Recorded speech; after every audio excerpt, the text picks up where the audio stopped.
Okie dokie. Hello, everyone. Thanks for joining us. This is my debate show, basically. So you can come and ask me questions. We can have a discussion, or we can have a debate. And if you just have a few questions, feel free to join the stage. Or if you want a full-on discussion, a full conversation, that's totally fine as well. So we're here to talk about the need to end all suffering. It's the only fair thing to do. It's the only right thing to do. It really is a fantasy delusion to think that we can just allow all of the suffering in the world. That perfectly aligns with being lazy, which is more than a coincidence, right? Not wanting to end all suffering isn't some sort of well thought out position. It's just one of laziness and selfishness, basically. And we've got our first guest. Hello, how's it going? I just wanted to ask some questions. When you talk to your family or friends, does the subject of pro-extinction always come up? Like, are you always talking about it? Does your life revolve around it? No, not at all. With my family and friends, we never talk about extinction. They're not interested in talking about it at all. However, my girlfriend, who I've had for a year now, she has always been completely against it, right? She's always said, no way, no way. But she's now started changing her mind, and yesterday she said she now thinks she's finally over the fence, finally over the border, and now agrees with extinction. Does it ever get too much thinking about the whole pro-extinction thing? No. I mean, the thing is, this is, I don't like living in a world full of suffering. So what gets too much is living in a terrible world where animals and children are being tortured. So that's what I can't stand. That's what I can't tolerate. Doing activism to make a better world where, nobody is being tortured. That gives me a lot of fulfillment and satisfaction and makes me a lot happier than just existing in a cruel world. Wow, thanks for asking you. I'm sorry, not so good in English, but you answered very good. I don't know how I'd leave now. That's okay. I can do that for you. Yeah, I'll give you a follow. Thank you for coming up. And if anybody else wants to come up, let's have a talk. Hello. Hello. Yeah, what's good? Do you know Joe? Know what? Joe. The philosopher? Joe Mama! I thought you meant like Carl Jung. I thought you said Jung. Okay, we can get some more debates going if anybody else wants to come up. And if you have a question or anything, write it in the comments now, and I will try and respond right now for you. So we still have a 3-day heavy restriction. There's 24 hours left on it, basically. Well, actually, it's 21 hours, but basically, it's going to be another 2 days before I can stream properly without a heavy restriction. Over the last few days, over the last week or so, I've actually gained thousands of followers. My videos have been doing really well. So hopefully when I finally get rid of that restriction again, now with the new background, we won't get any more. Hopefully we'll get like 200 plus people on the stream now that I've got a lot more followers. How will we achieve total extinction? Won't there be people opposing us? Yeah, there will be people trying to stop us from doing total extinction, but we still have to do it anyway. We have to find a way. We have to find a solution when they make it a problem for us. And realistically, nobody is trying to stop us right now. So we don't really have to worry about, people coming after us at the minute. The movement is too small for anyone to take it seriously as it stands. In the future, that probably will be a problem, and we'll have to think about, anonymity and safety and things like that much more than we are at the minute. Clint is saying, James, I think once your book will come up, maybe you will be interviewed by mainstream media. That's a good point. I did actually start writing a book about extinctionism and, my thoughts on it, my journey with it. But I only got like 3 chapters in. So there's a public version of it, and I've rewritten it since then, and it's like 3 times longer now. But basically, I just didn't know if I could write an entire book about extinction. And part of the problem is that I just kept re-editing the first few chapters and updating my ideas on it. So that kind of made it difficult to just carry on with the book. Yeah, I don't know if I need a full book to get all of my ideas out. I feel like it would be overkill. A lot of people are saying it's a great idea, and maybe I should do it, okay? Maybe I should do it, all right? I suppose there are a lot of different points and different ideas with extinction. So, yeah, maybe I should do it. Maybe I should do a book. How do you not break character for an entire stream? Well, it's not a character, but I do break seriousness, if that counts. You know, I'm silly on the stream all the time, making jokes and things. And, you know, look, I mean, watch this, right? How's this for breaking character, right? There you go. How's that? How about this character? Would you break me? If you were Prime Minister, what would you do? I would probably focus on, you know, raising awareness for extinctionism, basically. I would try and get some high-profile debates. I'd try and make the most of that publicity, basically. Being interviewed in the mainstream media can really make things go viral. I agree. You are right. The thing is, to write a book, it can take a long time, right? And, you know, we wouldn't really want a short extinction book, right? We would want like a 300-page, 400-page, at least 300-page sort of book for extinctionism. And, you know, maybe we should do it. Maybe we should. We could even get lots of our activists working on it together, potentially. Maybe. Obviously, it would be a lot better coming from me, you know, a much better read, of course. But the thing is, again, it just feels like it would take a long time to write a book about extinctionism. It feels like it would take a massive amount of effort. And again, you do have to wonder how many people would read it, right? Even if it's like the most perfectly written book ever made, people hate the idea of extinction, right? They're not, I don't know if they're going to read it, right? Whereas I can get millions of views on TikTok. I've had over 1 million views in the last, you know, day or two. So would I get millions of people reading a book about carrying out extinction? I don't know. Maybe. Maybe it is a good idea, but I don't know. I feel like I'm better off focusing my efforts on social media, basically. You know, I've almost got 20,000 followers on TikTok now, right? I hit the 10K milestone. Now I'm nearly on 20,000, and it picks up, right? The more followers you get, the faster it grows as well. So it kind of snowballs in that sense. If I were to be writing a book, I would, you know, probably have to put at least an hour or two in every single day.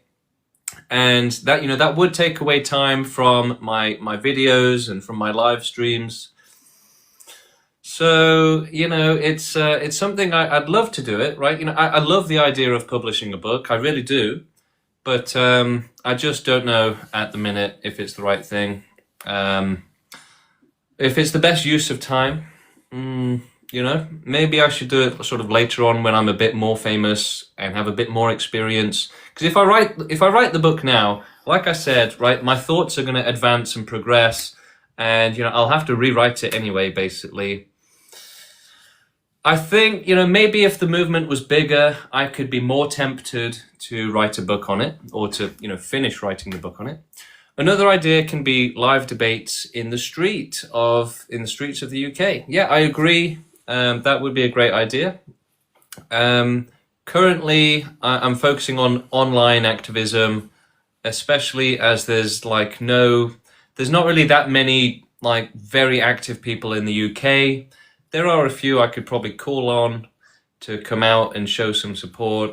But for example, Steve does street protests and rallies in India, but he has like, you know, full activists there that can support him on the street. And it's the same for Rene in Germany. He's not alone out there in his city, whereas I am the only person in Nottingham doing extinction activism. I don't think you need an entire book. Okay, well, yeah, what would you suggest? Half a book? I mean, I don't have an entire book. I've got 3 chapters at the minute, which again, I've kind of rewritten and probably would want to rewrite them again. So it's kind of hard. You know, the advantage of making videos is that as my thinking progresses, you can just see that in the next video. You know, I don't have to go back and edit an old video. And I do think that my thinking on extinctionism is progressing, it's advancing. I'm getting better at explaining it and debating it. And, you know, for example, like the idea that, you know, life should never exist without certainty of safety because the alternative is infinite danger. You know, that's something I've only started saying in the last month or two. Okay, and for example, the idea that omniscience we can't guarantee that it would be a viable solution for ending all suffering, right? It might not be. So that's another thing that I've kind of updated my thinking on. That, you know, I used to say for a week or two, you know, only 2 things can end all suffering: either extinction or omniscience, right? Where there are no unknowns, you know every potential threat. But actually, even omniscience, we can't guarantee that it would actually work, right? You could gain omniscience after, you know, millions of years of science and find out, oh, there is no way to make life completely safe. So it would just be a waste of time. So yeah, extinction really is the only answer, essentially. Again, unless you have some sort of faith in omniscience and, you know, some sort of certainty of safety that it can provide for life existing, then yeah, the only guarantee of safety is with extinction. What I'm trying to say is that even omniscience, we don't know if it will be able to end all suffering, if it can provide safety from, you know, certainty of safety. So extinction is the only answer. It's the only thing that can actually meet the standard of a guarantee of safety for life. So I think a lot of people, when they're doubting extinction, they're wondering, like, is there a better way, right? Is there a better way to end all suffering than extinction? You know, a lot of people say, surely if we can make the entire universe go extinct, then we can also make the whole universe safe for life to exist. And the answer is no. It's very easy to make the entire universe go extinct without, you know, having perfect safety for life existing, right? That is it's very feasible, very possible that, yeah, we could sterilize the whole universe, but we wouldn't be able to make it 100% safe for life. So, and you can say that, you know, extinction isn't 100% either, but, you know, if neither reducing suffering or extinction can be 100%, then it's a bigger percent of, you know, like, of probability of working if there's nothing that can suffer, right? So I am an Austrian living in Germany. Where can I apply? You can join our Discord. The link is on my profile on TikTok. You can also Google search Abolish Suffering Discord and join the Discord there. We have a lot of Germans, especially in Nuremberg, and they do street protests and, you know, group meetups and everything pretty much every single week. So Germany is kind of winning at the minute in terms of the global pro-extinction movement, in terms of getting out onto the streets and protesting. The UK is currently winning in terms of activism online, whereas India is currently winning in terms of having the most activists for the pro-extinction movement. It's interesting that, yeah, the UK, Germany, and India are essentially leading the scoreboard for the world at the minute in terms of the pro-extinction movement. I can see that Jojo from Germany has just joined the Discord, so welcome in. Clint is saying, James, we need to have an activist in every country in the world. Yeah, I couldn't agree more. We do actually have a lot of people in a lot of different countries. If you join our WhatsApp group, then the way WhatsApp works, you can see where everyone is from. You can see their country code in their phone number. And we have people from Kazakhstan, we have people from Russia, we have people from all over the world. But what we really need is leadership all over the world, right? We have leadership in Poland, the UK, Germany, India, and probably another country or two. But yeah, it's not just having activists. You need like a top tier activist, right? Someone who can actually lead the activists in that country. So that's kind of one of the dreams that we have, one of our hopes. And, one thing that we really hope for is to get leadership in every country and start building up each country with activists, basically. Someone is asking, is this real? Yes, it is real. And Chayote saying it's not real is wrong. The suffering in this world is truly extreme, and we need a solution to it. So yeah, total extinction is the solution to suffering. If there's nothing that can suffer, then there won't be anybody trapped in a life of pure hell where there's no escape and, they're just trapped in hell for their entire life. That is happening all around us to animals and people every day. And it's the ultimate harm. It's not fair. It's not acceptable. So the only right thing is to make it so that there is no extreme suffering. There is nobody trapped in a life of pure hell. And the only way to do that is with total extinction, so that nobody is being born into a bad life ever again. Nobody is being born into a life that they never asked for and to be trapped in it, basically. I think you and Steve need to stay the leaders. You both are the best at explaining it. Yeah, me and Steve are kind of the two top leaders. We've got a few other leaders, but we probably won't be the top leaders forever. There'll probably be, more high-level people joining eventually, right? You would imagine so anyway. Is there a hierarchy in this movement? Yes, absolutely. We have the leadership group, which has like 10 people in it. Then we've got the general group.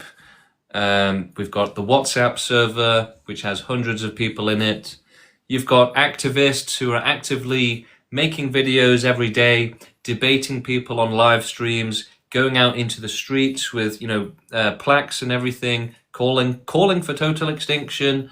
Not just calling for it, but, calling to make it happen, right? So we need to get people into the movement, growing the movement, until we have enough people to make carrying out total extinction possible. And we'll be starting with non-human life and working our way up to the most vast and thorough extinction possible. Hello, Nancy. How are you doing? Are you really rich, Nancy? That'd be interesting to know. Clint, I can't imagine someone explaining it better than you. You're probably the most rational person ever. I probably am the most rational person ever. Coyote, how you doing?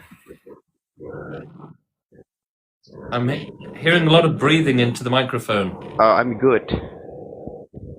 Great. Do you have any questions? Oh, I'm sorry. It's the air conditioner.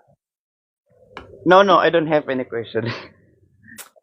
Fantastic. I don't have Coyote, any question. Let's go. Alright. did you want to say anything? Did you want to do a shout out to your mother?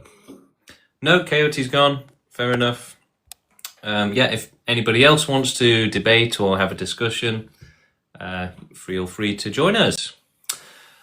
Clint, stop glazing him. He don't want you. I do want Clint. He is the best. Clint sees the truth. He sees the reality of the world pretty well, actually. He sees that I'm a smart person. So I think, we have to respect Clint's intelligence and his ability to perceive the truth. There you go. There you go. All right. Does anybody else have any questions? You can write them in the chat, and I will answer for you. I think, as I was trying to say earlier, one of the biggest pieces to the puzzle for people trying to understand extinction is that basically you need to realize there is no other way to make suffering impossible, right? There is no other way to make a life of pure hell impossible. Even hypothetically, if you take it to the maximum, like I just did, you can't realistically rely on omniscience even to guarantee safety from suffering. So if we can't even rely on omniscience or omnipotence, then there is truly no guarantee of safety in this world for life. And yeah, omniscience and omnipotence might be able to provide certainty of safety, but we don't know that for sure at this time. Whereas the only thing that can provide certainty of safety from a life of pure hell is non-existence. So yeah, it is infinitely more rational to support life not existing, with all of the danger in the world, right? Your account is growing so much. Thank you, Laura. Yeah, it's been doing pretty well. Like I'm nearly on 20,000 followers now, so that's pretty great. James, should I take out my whole school with me? No. We are against violence. We're against self-harm. We need more humans. We need a bigger population of humanity so that we can do the most vast and thorough extinction possible. For example, we need to make sure that there are no animals, and we need to make sure that it's impossible for any animal to come back or evolve ever again on Earth and the entire universe if we can. So that means that humanity is the solution. We are the vehicle for ending and preventing suffering for the world. Okay, so right now we need more humans so that we can help other life, those who can't help themselves, before we help ourselves. Plants and trees should absolutely be made extinct as well. Anything that encourages life to exist should be made completely extinct. So yeah, ideally we would just throw the planet into the sun, or we might be able to find a better way to sterilize it. That's important to point out. No violence. Yeah, violence is for unintelligent people, realistically, right? We don't want violent people. We want intelligent people, right? Violence is basically the opposite of intelligence. What happens if life spawns again after you wipe everyone out, including your own organization? Well, even if that does happen, it's still better to prevent as much suffering as we can in the meantime. And we won't be missing out on the benefits of our existence in relation to being able to carry on extinction, because we don't need life to exist to continue preventing other life. We can do it with AI and robots, most likely. So ideally, humanity can go extinct, and we can send out AI that can just, multiply basically, and fill the universe with, robots and AI that's going to be able to, prevent any life, and to, just basically turn the entire universe into something that can't generate life, basically. Yeah, I mean, it could look like, it could be that, yeah, we get like self-replicating robots that basically just consume the entire universe, right? Maybe they'll like eat stars, they'll eat planets, and, make more of themselves. They'll eat the universe, right? And consume it and reproduce themselves, replicate themselves, to eat more and more of the universe, get rid of it that way. Who knows, right? That's a possibility. And even if they're not just eating it, I think, yeah, having robots fill the entire universe would definitely be a good thing for extinction, and give us more ability to crack down on any life coming back. But even if that fails, okay, let's say that there's no robots, nothing, there's no life, and then life comes again and starts suffering again. Look, even if that happens, it's still good to do extinction anyway, because if you can only help, 5 out of 10 people, then it's better than helping 0.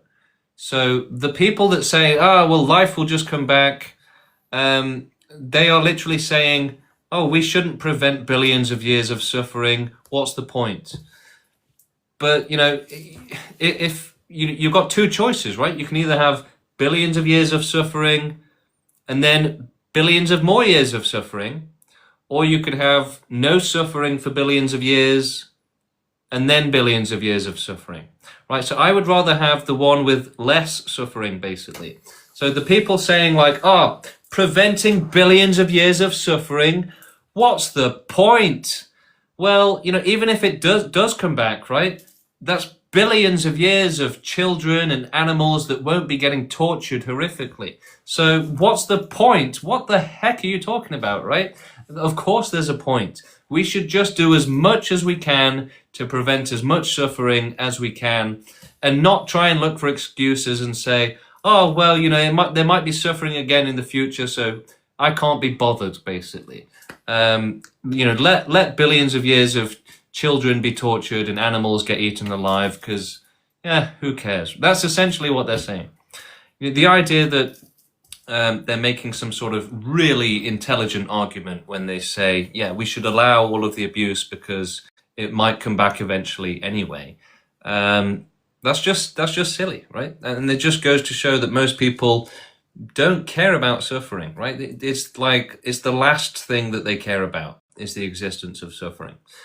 And the reason for that is that it is an essential part of the meat grinder, and they have evolved to protect the meat grinder, essentially. So yeah, people don't care about suffering and extreme suffering, even though it's the worst thing in the world, because the more rational your thoughts get, right? Like thinking, oh yeah, the worst thing in the world, that is a bad thing, isn't it?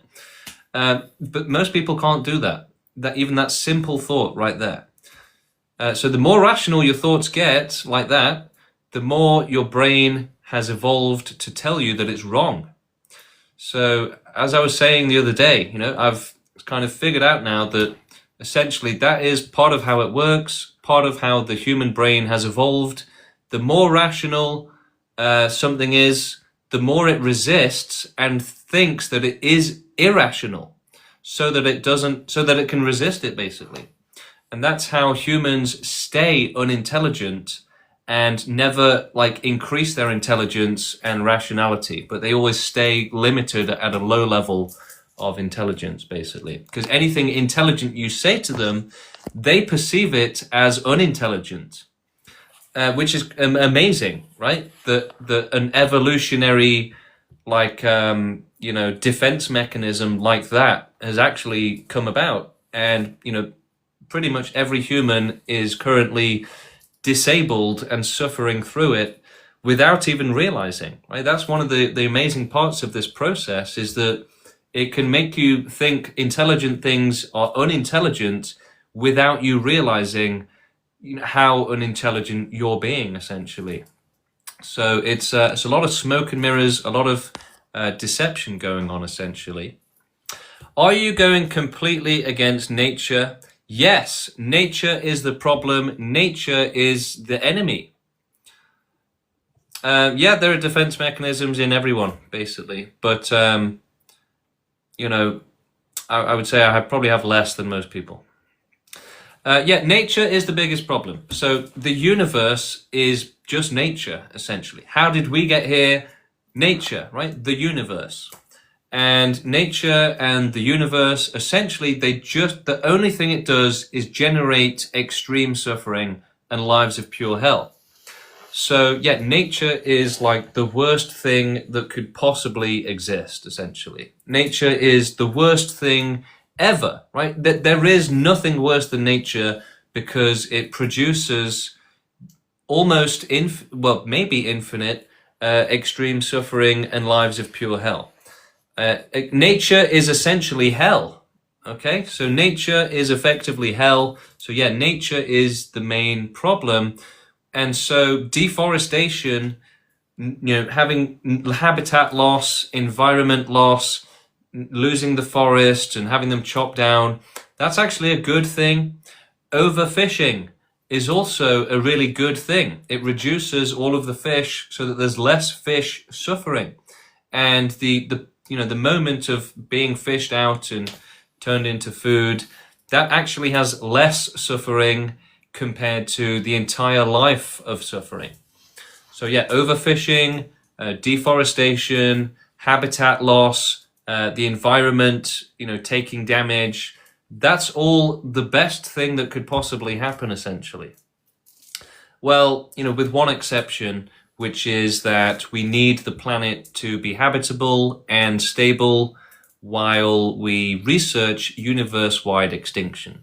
So if we take over the world, which is our plan, right? You have to run the world as a pro-extinction government if you're ever going to do a proper extinction, okay? Otherwise, you could only do it in a half, not a very good way, basically, if you've got the government trying to stop you.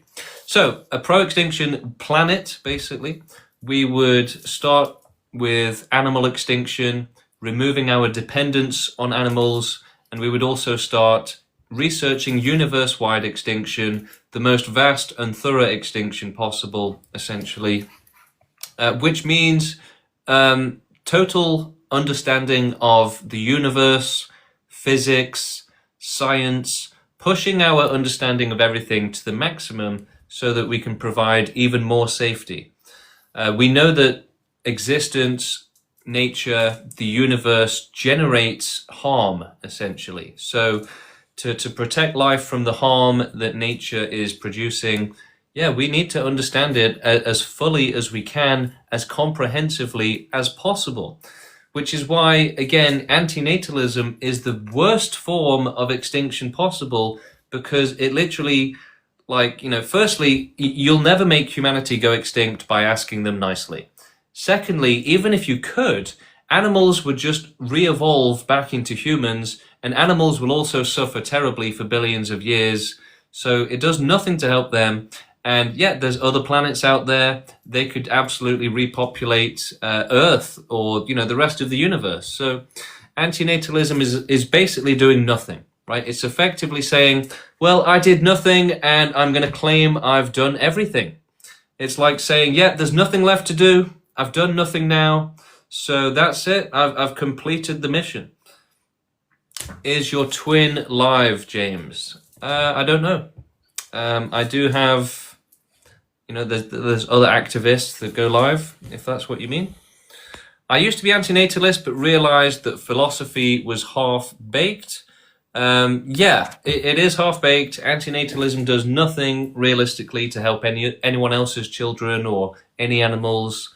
It's literally like the laziest form of extinction imaginable, right? It's and not only is antinatalism the worst way to try and do extinction, it's actively counterproductive to extinction, right? It's not just like, come on, you can do better than that. It's like, no, don't do that. That is bad for extinction. So the more children we have, the more humans we have, the sooner we can do total extinction. Imagine if there were only 100 humans on the planet now, it would make it impossible to do animal extinction, right? It would make it, take a very long time, or maybe impossible. So the more humans we have, the closer we get to completing animal extinction and human extinction as well. And again, you can't do human extinction voluntarily. It would just never work. That's just ridiculous, right? You're leaving it to chance and saying, well, even if it does never work and humanity continues suffering forever, who cares, right? Let's take the chance. That's ridiculous, right? So antinatalism makes no sense. Okay, do we have any more questions? What's with the makeup in your videos? To be honest, to be fair, I haven't done that for a while, right? And it's just for a bit of fun. I'm actually straight, but I just find the makeup a bit fun. So why not? And it's not actually makeup, it's just random TikTok filters. So I think anyone can have fun playing with that. And if a TikTok filter offends you, then you're definitely not right for the pro-extinction movement. We are basically the most left-wing movement possible. We are the furthest left possible, right? Nobody deserves to suffer. So it doesn't get much further left than this. And as such, we understand, you got LGBT and whatever else. And we support it, right? Why not? You're so baby girl coded, James. Fair enough. So James, are you a commie? So we're not communist, no, because communism would never end all suffering. However, if we, the pro-extinction government would most likely, do wealth equality, right? We would take away from the billionaires and we would take from the rich and give to the poor, right? So in a sense, there would be a bit of communism under the pro-extinction government. Yeah. Like we probably wouldn't continue capitalism. It's not a good system, basically. It's like the worst system.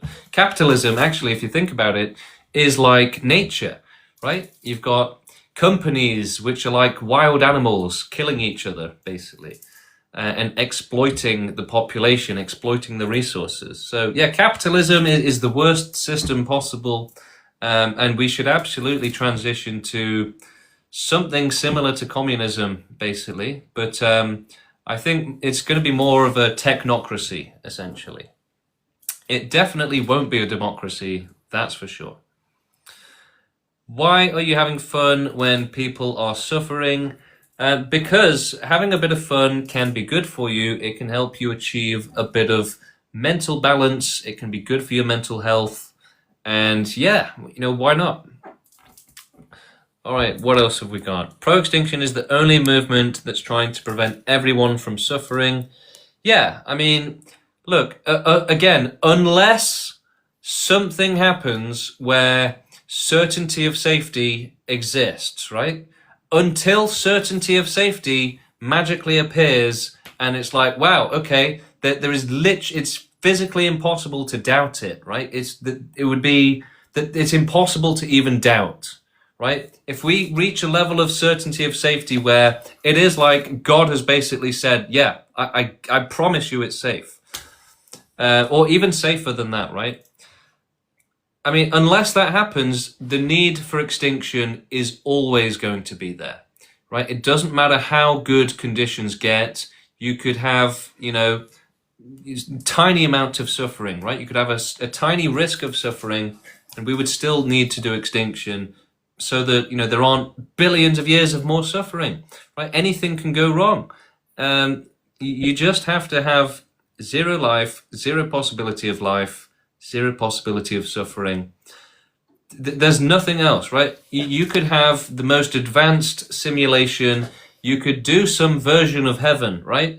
But if there's no certainty of safety, which basically means that there are unknowns. So when we say certainty of safety, there's a few things that go into that, right? If you were to have a simulation and to make it perfectly safe, you would have to know that, the psychology of the people inside that simulation would never, ever go wrong, right? You would have to have certainty that the mechanics of that simulation could never go wrong. You would have to have certainty that there was nothing that could ever cause the users to suffer. And unless you know everything, right, you're all-knowing, then there's unknowns, essentially. So you have to literally know everything possible to the point where you can finally say, there is nothing that I don't know, right? That is the level of certainty of safety that life requires, and you can't achieve that without extinction.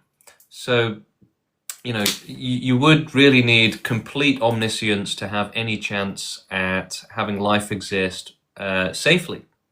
So until that happens, right, which is essentially the most impossible, the most crazy thing to imagine ever happening, we will always need extinction, basically. So extinction is never going to go away. The need for it is never going to go away, ever. Okay, we have somebody in the chat coming into the queue. Let's bring them on. Hello, how you doing? Yo, what's up? I'm 27. Okay, nice to meet you. Do you have any questions? Yeah, I wanted to know, I heard, from other people that you aren't vegan, and I wanted to know why that's not something that aligns with, the values that you put forward in this life. Yeah, you should. I made a video about it recently, explaining it in depth. You should check it out. But basically, animal agriculture actually reduces suffering, because you see, so much of the planet surface is dedicated to animal agriculture.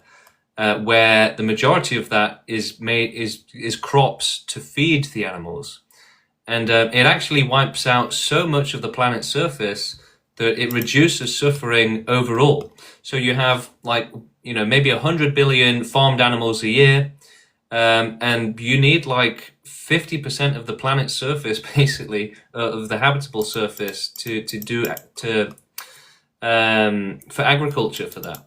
So if there was no animal agriculture, then the amount of forests on the planet would basically double, and instead of 100 billion animals suffering, there would be like dectillions suffering, essentially, in even worse conditions, right? Being eaten alive. Okay. I mean, yeah, I'm actually kind of curious on the empirics on that. So, Yeah, you can check it on our website, or you can check the video that I made on it recently. Yeah, but if you go on our website and go on the full FAQ and go down to question 33, it's all explained with charts and graphics and information and an in-depth answer, essentially. But yeah, the number of wild animals on the planet is around. It's basically about a 1 with 20 zeros after it.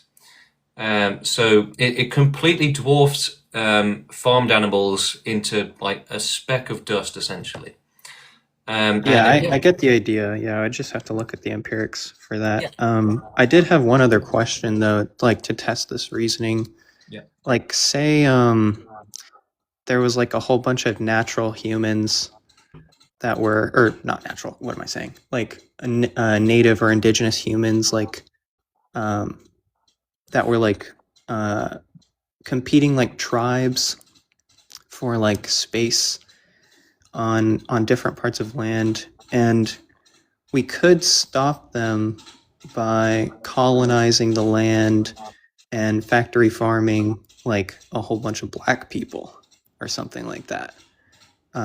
And on net, there would be far less suffering than the amount of war between the tribes. Do you think that's like a good action to do just because we get net less suffering? Well, the thing you're talking about controlling the situation, right? If we could control the situation, which we are planning to do, then we would try and we would make it so that there is no animal exploitation, there's no animal farming. But again, the problem is that if you do that right now, if you go vegan, it causes more suffering because of the impact it has on wild animals. So we need to control for that impact, to remove that impact, and to make sure that there's no wild animals suffering and no farmed animals suffering either. Your idea about the tribes and everything. The thing is that that's a hypothetical where you can control the situation. So when you can control it, obviously you can do much better. You can do whatever you want, and you can do much better than what you suggested. Well, so we can't do that let's yet. stipulate that we couldn't control it, just so that we can make it analogous to like the type of suffering that we see in nature with like insects and like mammals and stuff like that. Yeah, I think if something reduces suffering, it's a good thing usually, right? Yeah, but I mean, I don't know. A lot of people probably have like a really strong intuitive pull to saying, no, we probably shouldn't just start enslaving and factory farming black people just so we can get net, a little bit less suffering. Like even if it's like marginally like 1% less suffering, on your view, that seems like a good thing, but that seems wildly counterintuitive. So if something causes less suffering, that doesn't mean it's automatically good. Oh, wait. So in that case, it wouldn't be right for us to start? In your hypothetical, it does reduce suffering, right? Yeah. And who does it reduce suffering for? It's just on net, there's far less suffering than there would have been. So the sensible thing is to choose the lesser of two evils, right? So you're basically saying, would you still choose the lesser of two evils if it looked really dodgy? And yeah, well, look. Presumably, would you choose the lesser of two evils if it was embarrassing? Yeah, absolutely. Well, presumably, there's alternative ways that we could just like, Not in your hypothetical. Well, okay, let's change it together for just a second, right? And not in real life either, right? Look, yeah, no, look, this could easily Do you happen in care real about life. the wild animals, or do you only care about farmed animals? I do care about the wild animals, but here, How look, much? like, I don't The know if I same could quantify it. Let's equally? just, Would you say you care about them equally to the farmed animals, or less? yeah, I care about them equally. But here, Really? look, let's just like It doesn't keep sound going like with it. let's keep Doesn't sound going like it with. to me. Okay, that's fine. I don't care how it sounds like to you, but look, But like, do you see why it let's doesn't just. sound like it? No, I don't see why. Really? But Because here, you're look, saying that we should just only is it care okay about if I farmed just like animals for optics, can we finish right? the thought experiment for just a second, and then we can move on to like my view and stuff like that? Is that okay? Okay, if you insist. Yeah, I mean, look, the idea here is like, if we wanted to reduce suffering in general, there's probably ways of achieving that. Like for Okay, the how? indigenous tribes that are going to war, let's just say like we like torch the land and torch their tribes, right? Okay, well we forcibly make them go, like all of those natural tribes, like indigenous tribes, go extinct, and we aren't breeding like a whole bunch of new black people to be factory farmed, right? Look, I'm Surely not, that's I'm a not going to better. support this racism anymore. Okay, right? Yeah, he's talking nonsense now. He should have been kicked and banned a lot earlier. Realistically, he's just a racist, obviously. Okay, right, where were we? So, look, I'm not going to let him come up here and talk about killing people of color, right? He didn't have any good points. He was obviously just race baiting, right? And look, it doesn't make sense to use an analogy, right? Why talk about people of color and murdering them when we can actually discuss the real world? So the thing about using an analogy like that is that it's effectively a straw man, okay? Because you can engage with the real topic, or you can literally make one up which is more comfortable for you to argue against. So which one do you guys think he did? Did he argue against the reality or a false version of reality? Okay, so that's a very unhelpful thing to do. When people strawman like that and argue against something that isn't real and is completely different from reality, it literally only serves to confuse people and to basically distract away from engaging on the actual subject. So it's when people can't engage on the actual subject and the reality of it that they just make up a fantasy version and argue against that.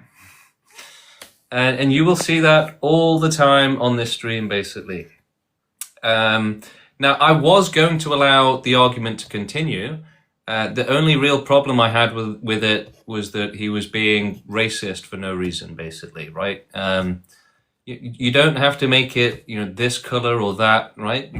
Why was he singling out that specific race and talking about killing them? It's not really a good thing to do. Okay, moving on. How to raise children. I know they will suffer, but how to make them pro-extinction. How to raise your child extinctionist. Well, you can only try, basically. You should get them watching my streams from the age of 2. Right, as soon as they're able to hold an iPad or a phone, they should be watching my TikToks all day, every day. I will raise your child for you, right? I will make your extinction baby a fully grown extinctionist. Just give them headphones, plug them into my TikTok. That's it. Leave it with me. Your child care, daycare, I'll take care of it. Hi, I'm 3 years old. Can I join? Yeah, absolutely. Get your kids educated on eliminating suffering. Yeah, absolutely. How much money do you think that would generate you? I don't know. The entire argument is for extinction of all humans. Yeah, exactly, right? So again, he was literally just arguing against a fantasy. And he wants to come back up, and I would have him back up, but again, he was being racist, right? So that's the only reason I kicked him out. I want to raise a child who will work on science for extinctionism. Yeah, try it. Absolutely, do it. And if your child grows up to not agree with extinction, then, just push them in a good direction anyway, right? Something that's going to advance science or technology in a different way, because that can benefit extinction as well. We can change it to make it more sensitive friendly. I mean, the thing is, like, you were strawmanning, basically. So if you agree not to strawman, then we can continue the conversation, especially without being racist. Using your philosophy, if I'm a father and have kids, doesn't it make me evil? No. The thing is, right, what's good and bad, it's funny, right? People tend to think of good and bad in terms of small, isolated incidents. But actually, the only real way to properly and fully understand good and bad is to look at the entire picture, the whole picture. So is a father having children bad? Well, he could be doing it for terrible reasons, right? He could be doing it for selfish reasons. But ultimately, it's good right now because we need more children for the greater good, right? So what's right and wrong for the entire universe requires more children right now so that we can work towards the most vast and thorough extinction possible, which we won't be able to do if humanity goes extinct. So we can't allow humanity to go extinct just yet. And the more children we have, the bigger humanity is, the sooner we will be able to do the most vast and thorough extinction possible. Okay, the sooner we will be able to do animal extinction and other stuff like that. Again, imagine if we had 100 humans on the planet, it would be impossible to do any sort of extinction. Sorry, James, but I'm not bringing another meat-suffering project into the world.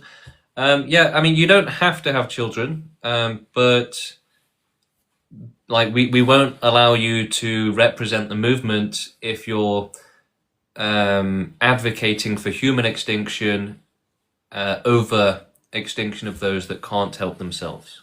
So yeah, if you advocate for human extinction or not having kids, then you won't be allowed in the movement, basically. We have to advocate for a fair system for everyone, right? Not just your child, but for everyone. Okay, that's it. It's as simple as that. James, let's say you have 3 to 5 questions to ask a pro-lifer. What would it be to make them think? I don't know. I'll get back to that later. How, practically speaking, would you make the extinction? So we grow the movement until we have enough people to take over the world and start doing animal extinction and researching universe-wide extinction. But when it comes to humans and human extinction, well, animals, we would just use euthanasia. And it's the same with humans, basically. So we would just use euthanasia, do it as peacefully as we can, but also as fast as we can, right? You don't want to, take your time with providing safety. Okay, we've got lots more questions in the chat. Let's get through some. If you make more humans, wouldn't it be harder to convince everyone to do themselves? Well, we wouldn't be asking anyone to do their own extinction anyway. All right, it's not a nice thing to do. You'd probably struggle. You probably won't be able to do it. So ideally, your extinction will be done for you by someone else or a robot or something. Okay, more questions. Who have we got? I think we should only let 18 plus into the movement. Well, you see, think of all of the activism we'd be missing out on from Renee and other people. They're doing more activism than you are, Cora. Not to be offensive, but yeah, we can't discard the activism of younger people when it is making such a massive difference. And, is it going to be bad for their life? No, I think it's very easy to see extinctionism as bad for you right now, that it's going to, make your friends and family think you're a weirdo and stuff. But I think going forward, we have to build the base right now, right? Imagine being the first vegan, right? They'd think you're a complete crazy person. But now it's like people almost look up to them, like, yeah, you think about animals, that's nice. So I think life will get easier for extinction activists. It will get easier going forward. And, Renee, for example, Cora is basically complaining that we have a 16-year-old activist and that it might not be a good thing for his personal life to be doing so much activism. But, in the same way that I'm growing an account, I'm growing a following, I'm starting to make money off of it, it could be very beneficial for Renee, actually. And even if it's not, it's going to be beneficial for the movement and the sufferers. Now, obviously, we do have to have a balance. We do have to have a balance where people look after themselves and don't allow their lives to turn to complete, rubbish, basically. Because you might be able to do 1 or 2 years of activism before you're out of energy or something. Your life is just in the gutter. It could happen. So yeah, you do have to sort of focus on yourself as well. Take care of yourself, kind of as priority over doing activism, in a sense. But that's difficult for people, right? Because they have such a massive requirement upon them, right? If you have literally like trillions of children who are going to be tortured, who need your help, yeah, it's tempting to not just watch Netflix all day, and it's tempting to try and help those trillions of children, right? So at the end of the day, doing activism, it might be bad for you, but it'll be good for the victims. And we should find better ways to provide a work-life balance for the activists going forward. I like to think that we're kind of spearheading the movement right now, right? We're focusing on growth first, right? Instead of getting everything buttoned down, we're focusing on growing first before we do that, actually. Which kind of makes sense to me because we can get more people on board who are going to help with admin and other stuff like that. And, I can just focus on growing the movement, and getting all of those other people that will help with that kind of stuff. We must attack all planets. We should make every planet safe with extinction. Okay, I'm going to go through the comments and questions. We've got quite a few that I haven't responded to yet. Renee gets so much hate. We all get loads of hate, but, we don't care. It doesn't really affect us. People are often asking, how do you deal with all the hatred? I literally don't care at all, right? It doesn't affect me even a little bit.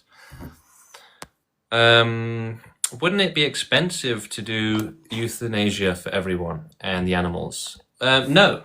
If we run the planet, then it would be very cheap, right? We could take away money from the military, right? You don't need it anymore if we run the planet. And we could it would not be expensive to do euthanasia. And even if it is, right? Who cares, right? It's the only thing worth spending money on. If we successfully make humans and all animals extinct, wouldn't other creatures evolve on Earth? Well, other creatures would evolve on Earth anyway. So making life go extinct doesn't increase the chances of evolution happening.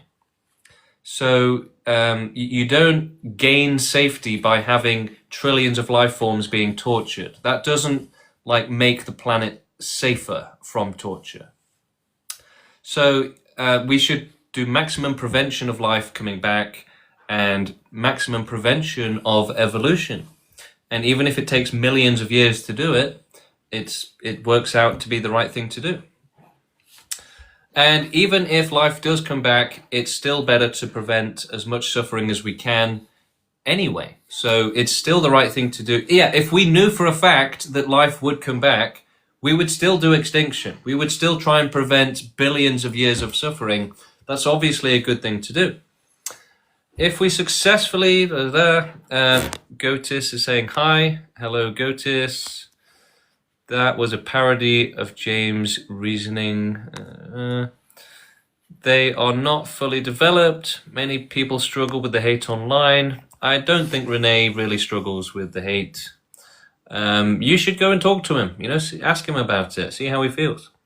I love when you talk and don't debate because they make it so stressful. Yeah, that's fair. Let's see. We do have a couple of people in the queue, though. Let's see. Gotis wants to come up. Hello. Uh, Hi, when will you open OnlyFans, James?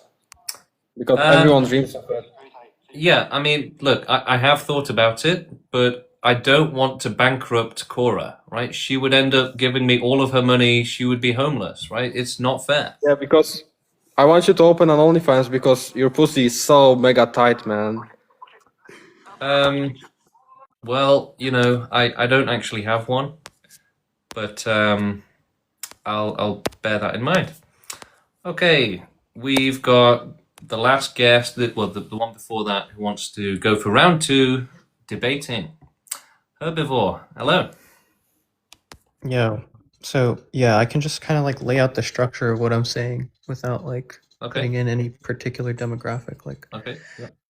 I think the reasoning that's operating here in the background is just that, well, if we gain net less suffering than otherwise would take place, then the action we utilize to get there is permissible. And I think that runs into some counterintuitive conclusions. Like, say we were breeding some X population of humans into existence for the purpose of creating net less suffering on the aggregate, right? But if it's net less suffering, what would be wrong with it? Yeah, given that we have alternatives that we can achieve net less suffering without breeding humans, that would be the wrong-making feature because we're still creating suffering. So how can we achieve less net suffering without animal agriculture? Yeah, so if you wanted to, so like if the thing you're talking about is just that there's a whole bunch of suffering that's happening from like predation and like insects and stuff like that that are living among themselves and like preying on each other and stuff like that. I think that's what you're talking about. Correct me if I'm wrong, because I don't want to. It's not just insects. There's lots of different types of animals. No, yeah, for sure. I agree with that.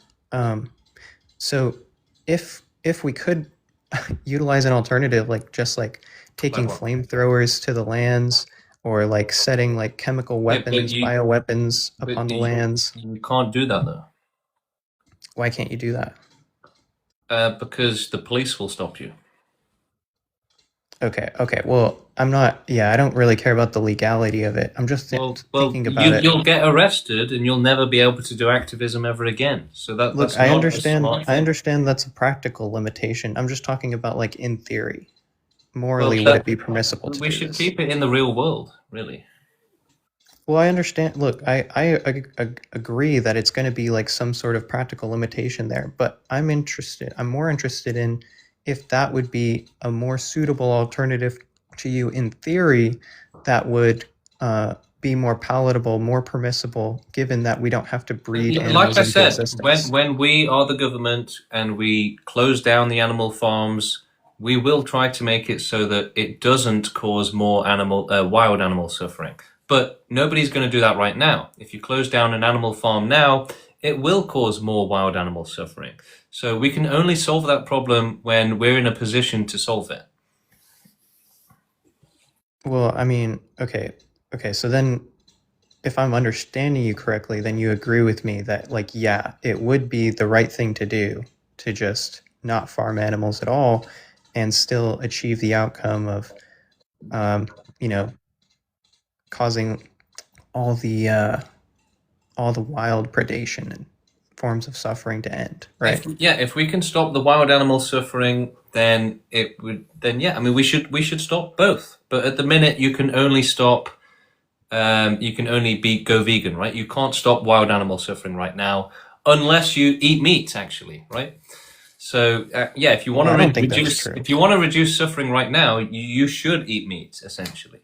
But you should also do activism for the end of animal farming and the end of wild animal suffering and human suffering and all suffering.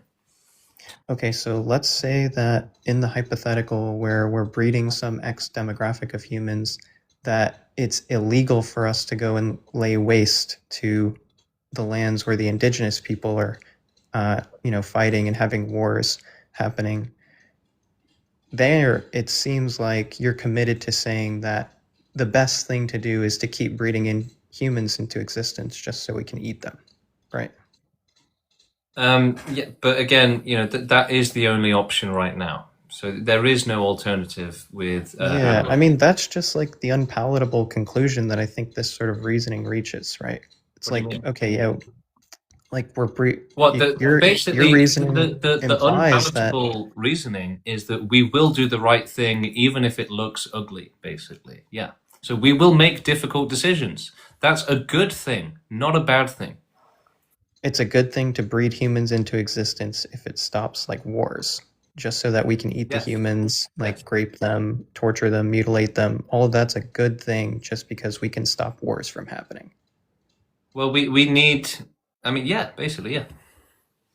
But it's not Yeah, I just mean, wars, right? You're yeah, I straw think manning that's where again. I You're think straw that's manning where the again reasoning goes by wrong. you're straw manning again just by saying it'll stop wars, right?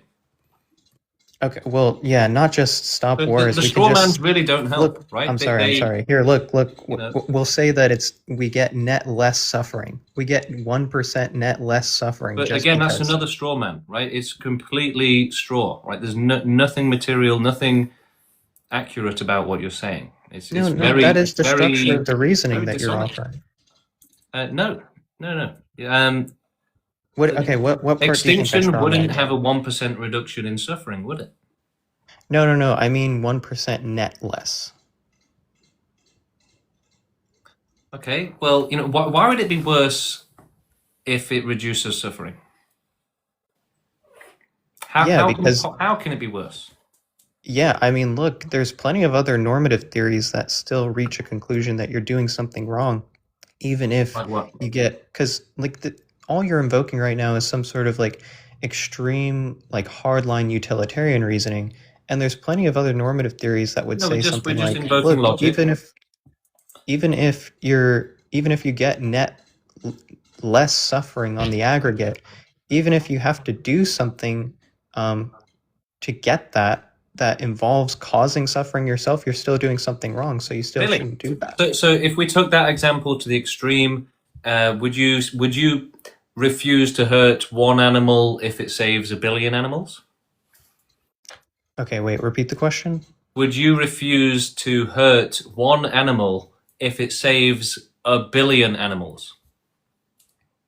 Would I refuse to? Not necessarily. I do think there might So be you see how what you a said makes no threshold. sense. What you said it's makes not- no sense. Look, I agree with you. There could be a threshold by which it just like it does turn out in that favor. There is no threshold. As soon as one is worse than the other, then it doesn't make sense to choose the worst one. Okay, right? well, I think that reasoning goes wrong because, like, let's say Really? we have to like choosing here, the wait, worst here, I'll give one you the is the example. right thing to do, in your opinion. I'll give you. Well, that when you say it's the worst one, that's just question begging, right? How? Because you could. If there's more suffering, how is it not worse? Yeah. Okay. Look, because the type of action that you could commit, in virtue of you being the one who commits the action, is something that could be cashed out as being more wrong than How? just. Yeah, because there's other normative theories that you aren't taking into account here. But look, that's here, not, I'll give you the, that's I'll not give you an the argument. example. That's not an I'll give argument. you the example to do the intuition pump. Like, let's say that in order to save like 2 people from unaliving, I have to go and grape one individual. Do you think it's permissible for me to That's go different. and grape? That is different, right? That's very different. Okay, well, let's say that they're gonna experience tons of suffering, right? And there's gonna be more suffering that's happening in the 2 It's individual simple. cases. If something has more suffering, it's worse, right? It doesn't matter how ugly it is, how difficult it is for you emotionally. Then we should go and grape the one person so that we don't cause the. We should do extreme amounts whatever of is the suffering. right thing to do. Yeah, I mean that's No where matter the how reasoning goes difficult, wrong. no matter how difficult the right thing is, we should do it, and we shouldn't say, I just- "Ooh, it's embarrassing." It's not just that it's embarrassing. Something extremely morally wrong is happening that you're partaking in. Right, but you're saying we should go for the even worse version.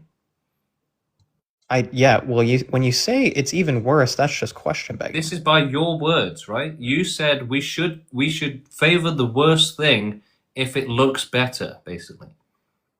Look, what I'm saying is that your Is that reasoning, not exactly because what you're you're not saying? That's what vegans do with here. farmed I'll animals, let you right? know. I'll let you know We should exactly what I'm support saying. something which is worse if it makes us feel better and looks better.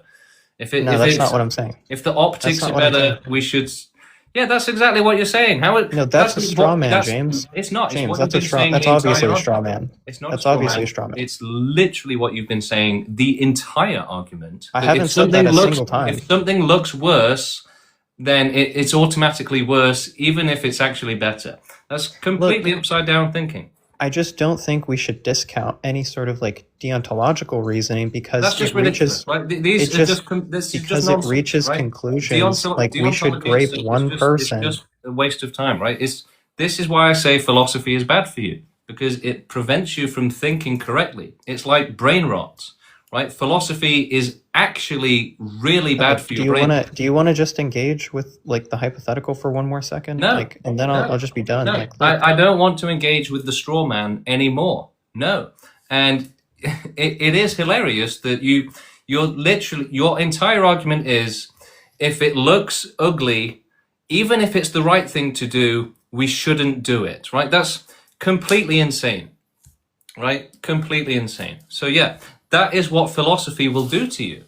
It will make you literally find reasons to justify the worst option, right? He said we should go with what causes more suffering if it looks shinier and nicer. That's his entire argument, right? From the very beginning, every single step, that is his argument, okay? Because he was saying, well, farmed animals suffering, that seems like a better thing to just get rid of. It makes us feel better. So we should only care about farmed animals, and we shouldn't care about the wild animals suffering, even if it's worse and in bigger numbers. That's literally his argument, right? And I'm like, well, how is that better if it's causing more suffering? And he goes, well, we shouldn't discount the deontological arguments, and there's just lots of arguments that you haven't considered yet. Well, you're not mentioning any of them, so you have no argument. You can't possibly argue for more suffering being better if it looks better, right? That's just completely insane. So he's proving the point that people only care about something if it looks good for them, if they can virtue signal. He's proving the point that people won't do the right thing if it's a difficult decision. Like, honestly, I mean, I think he owned himself. The entire argument, he owned himself. Hello, how you doing? Hello. What's good?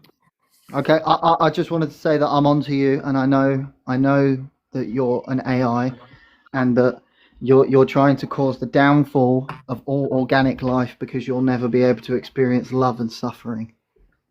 Damn. No, Did you we know? know. We're onto you. You could see that I've got robot eyes. That's it. Yep. I'm onto you. Fair enough. That's all. Right. Okay. Well, I'll have to send the extinction squad after him. Basically, I think Steve, we got another one for you. All right. Okay. Does anybody else want to come up? Let's see. Do we have any more questions in the chat? I'd rather be a farmed animal than running for my life from a lion. Yeah, me too. Right. I would much rather be a farmed animal than getting eaten alive. Can't believe you have to argue about this. Yeah, I know. We actually have to argue that suffering is unacceptable, that cruelty is unacceptable.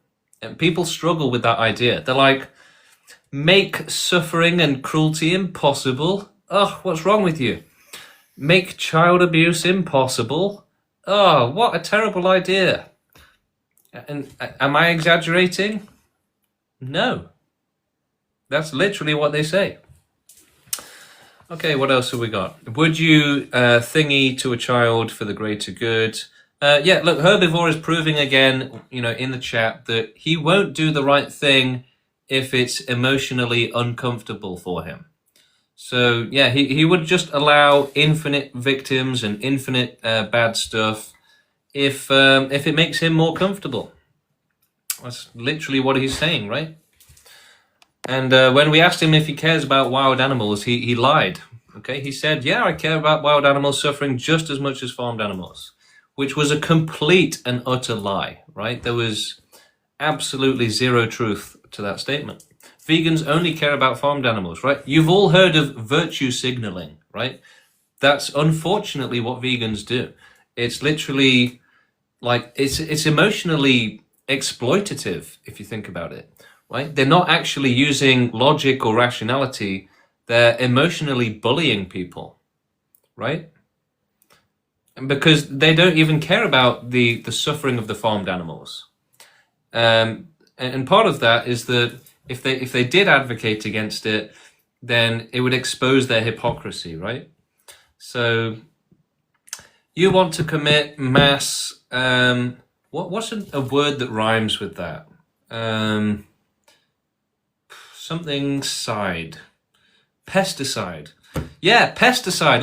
Let's start calling it pesticide. Okay. If someone says you want to commit, then we'll say no, it's not that side. It's pesticide. We need to get rid of all of the pests that are causing suffering. Hi, I would support you, but I don't support animal extinction. Well, you should support the extinction of animals because they suffer terribly and they don't deserve it. No, what you're literally saying, you don't support safety for animals, right? Every animal deserves to be safe, and so does every human, right? Extinction is about safety, right? So when you're saying, a lot of people, they're like, oh, I hate humanity, get rid of the humans, right? That's not what this is about. So when a lot of people say, oh, don't do it to the animals, because they think that the pro-extinction movement is about punishing humanity by making it go extinct, right? It's extremely childish levels of thinking, right?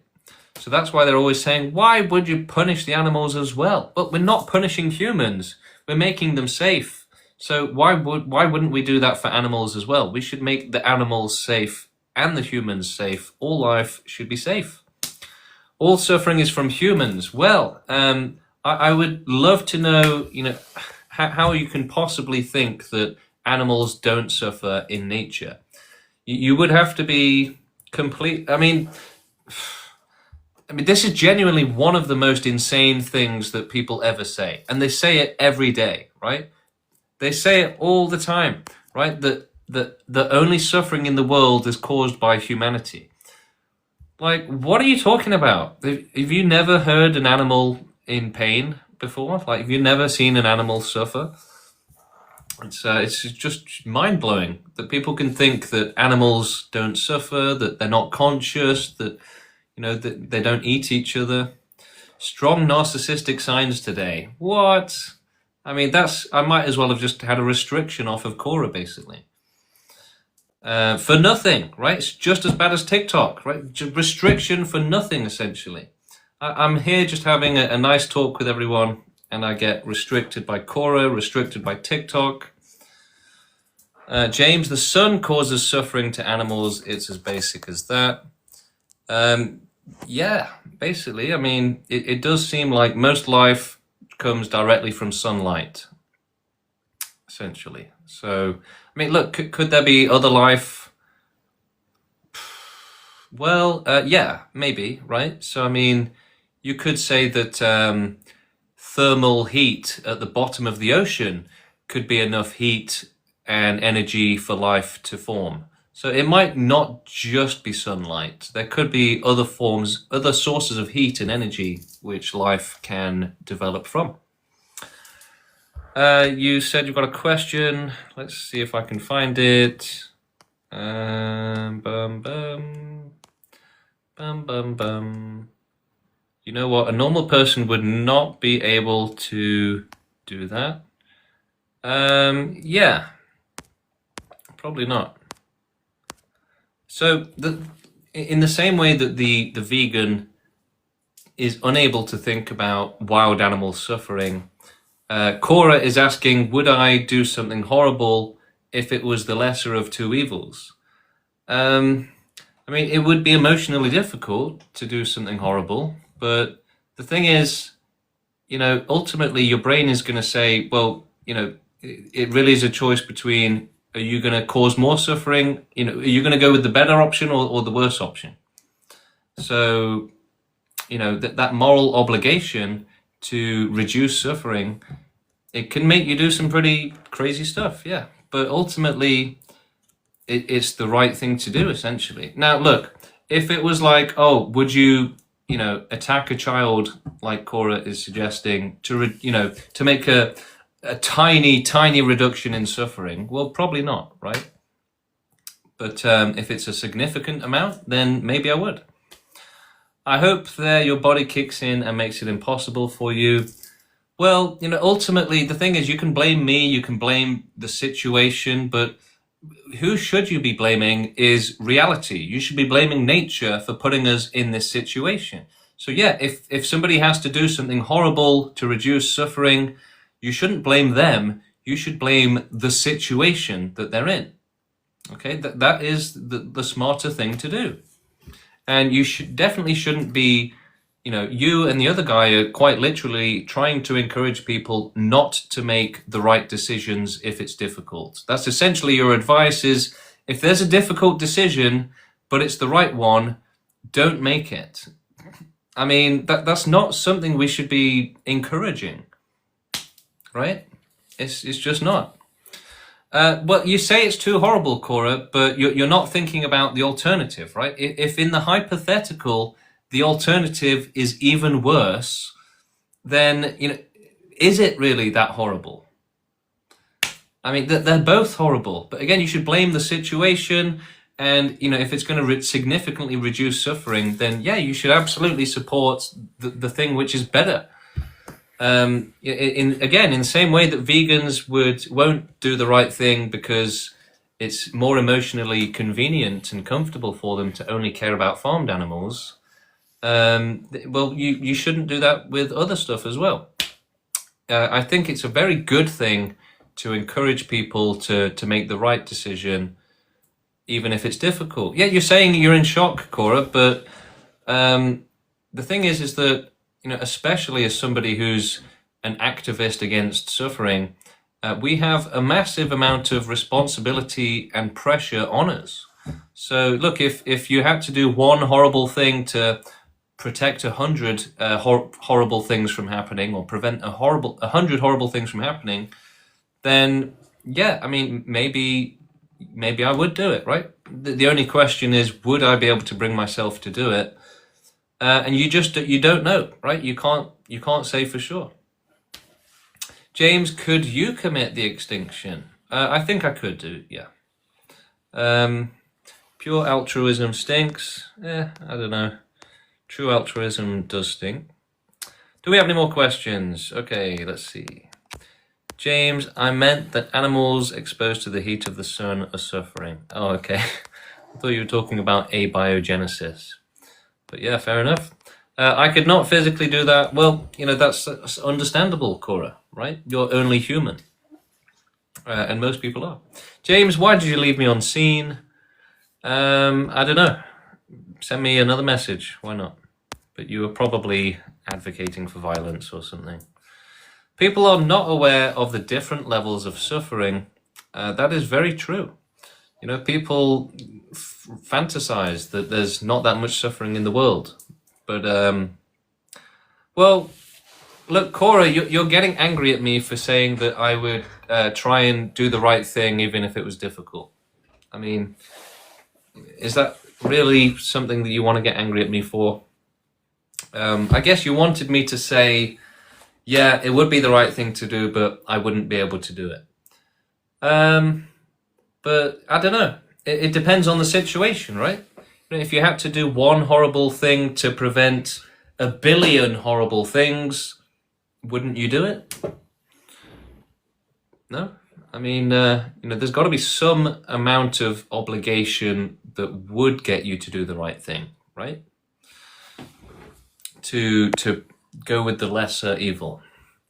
Can you have pain without suffering? I think kind of yes, right? Let's say you're in paradise, and someone pricks you while you're having a back massage. I mean, yeah, I guess you would still suffer, technically, even if you were having a great time. It would just be a small amount of suffering. No, I just tried to believe you couldn't do it. Well, I don't know. Until I'm faced with that situation, I can't really know, right? but we should try to do the right thing. Even if you can't because it's too horrible. Yeah, I think it would be better to encourage people to try to do the right thing instead of not. Some comments in this live were filtered to protect the community experience. Ooh. What about a black hole? Yeah, a black hole could potentially do something good. But what about science? What about organized science? That's even better than a black hole. I mean, the whole point of extinction is to say we should use science to explore the limits of what is possible for extinction. It's not about saying we can do the galaxy, we can do the universe. No, we have no idea what we can do. We can only push the limits of what we can do. Okay, I'm going to get going. So let's see, we've got time for one more debate if anybody wants to come up. If not, then we'll call it a day. How could you be sure that another species isn't suffering across the universe? Well, we can't be sure, which is why our movement specifically supports the most vast and thorough extinction possible, which means that we shouldn't leave anyone out. If there are aliens or something, then yeah, we should try and help them as well.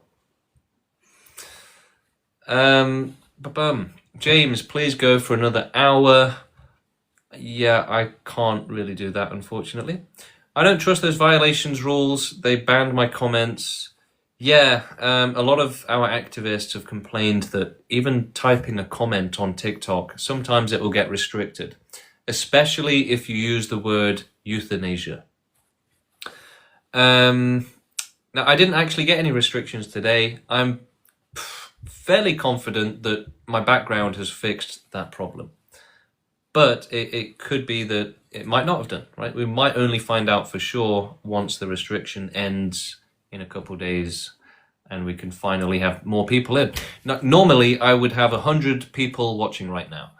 But because I have a heavy restriction, only my followers can watch, basically, with a few exceptions. You get a few viewers here and there. That's it. Okay, I think we're going to call it there for today, guys. It's been good. I made like 5 or 6 videos today, so go and watch them. Join our Discord. Join the Discord server. The link is on my profile on TikTok. You can continue the conversation with us there. And yeah, stay extinctionist, everyone. I don't know.